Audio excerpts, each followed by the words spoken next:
जब हम सुसमाचार लोगों में बांटते हैं तो कई बार हम लोगों को उनकी तकलीफों से छुटकारा दिलवाने का आश्वासन देते हैं। हम कहते हैं कि यीशु मसीह को अपनाने के बाद आपकी सारी तकलीफें जैसे स्वास्थ्य, पैसा या समृद्धि ये सारी चली जाएंगी। क्या ये सच्चा सुसमाचार है? आप कहोगे कि यीशु मसीह ने तो बहुतों को बीमारी से चंगाई दी और मुश्किलों से उनको निकाला, यहां तक कि मरे हुओं को भी जिंदा किया। फिर ऐसा करने में क्या गलत है? आइए देखते हैं बाइबल इस विषय में क्या कहती है। देखा जाए तो बाइबल इस विषय में सीधे सीधे कुछ नहीं कहती। ये तो हम लोग हैं जो बाइबल के वचनों को उनके मुद्दे से हटकर सिर्फ एक या दो पंक्तियों को जोड़कर अपने स्वार्थ या औरों के मन को दिलासा देने के लिए उसका इस्तेमाल करते हैं। उदाहरण के तौर पे यिर्मयाह की किताब 29वां अध्याय और उसका 11वां वचन ये कहता है, मैं यह इसलिए कहता हूं क्योंकि मैं उन अपनी योजनाओं को जानता हूं जो तुम्हारे लिए है। ये संदेश यहोवा का है। तुम्हारे लिए मेरी अच्छी योजनाएं हैं। मैं तुम्हें चोट पहुंचाने की योजना नहीं बना रहा हूं। मैं तुम्हें आशा और उज्जवल भविष्य देने की योजना बना रहा हूं। आप कहोगे, देखा, परमेश्वर हमेशा हमें समृद्धि और चंगाई देगा। अगर ऐसा है तो लीजिए एक और वचन पढ़िए। व्यवस्था विवरण 28वां अध्याय और उसका 48वां वचन। इसलिए तुम अपने उन शत्रुओं की सेवा करोगे जिन्हें यहोवा तुम्हारे विरुद्ध भेजेगा। तुम भूखे, प्यासे और नंगे रहोगे। तुम्हारे पास कुछ भी न होगा। यहोवा तुम्हारी गर्दन पर एक लोहे का जुआ तब तक रखेगा जब तक वो तुम्हें नष्ट नहीं कर देता। अब आप क्या कहोगे? या फिर इस वचन को देखिए, उसी तरह यहोवा तुम्हें नष्ट और बर्बाद करने में प्रसन्न होगा। तुम उस देश से बाहर ले जाए जाओगे जिससे तुम अपना बनाने के लिए उसमें प्रवेश कर रहे हो। कहने का तात्पर्य यह है कि ऐसे बाइबल को पढ़ना या किसी भी किताब को पढ़ के उसका सारांश निकालना गलत है। इसे इंग्लिश में कहते हैं आउट ऑफ कॉन्टेक्स्ट, यानी मुद्दे से परे या संदर्भ से परे।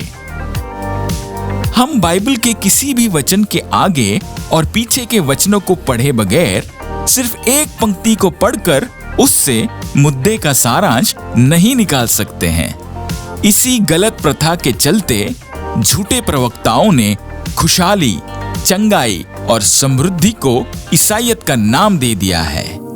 वे लोगों को असली और सच्चे सुसमाचार से वंचित रखते हैं। सच्चा सुसमाचार ये है, एक ही परमेश्वर है जो पवित्र है और हम मनुष्य पापी हैं, और मनुष्य के पापों की क्षमा के लिए उस परमेश्वर ने अपने बेटे यीशु मसीह को धरती पर हमारे पापों की सजा भुगतने के लिए भेजा। पहला करिन्थ उसका 15वां अध्याय और 3 और 4 वचन में यह लिखा है कि पवित्र शास्त्र के वचन के अनुसार यीशु मसीह हमारे पापों के लिए मर गया और गाड़ा गया, और पवित्र शास्त्र के अनुसार तीसरे दिन जी भी उठा। तो आज जो भी इस संदेश और इस योजना पे विश्वास रख के बाइबल की किताबों के सिद्धांतों पे चलता है, उसे मसीही कहते हैं।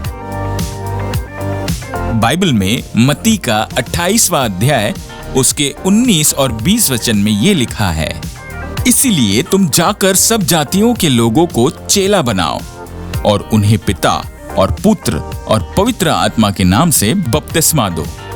यीशु मसीह ने कहा है कि ये संदेश, ये इतिहास, ये योजना ज्यादा से ज्यादा लोगों तक पहुंचनी चाहिए, और इसके लिए सारे मसीही लोगों को ये आज्ञा दी गई है कि तुम जाके सारे जहां में इसका प्रचार करो। तो क्या इसका मतलब ये है कि हमें कोई भी चंगाई या समृद्धि नहीं मिलेगी? जी नहीं, बिल्कुल भी ऐसा नहीं है।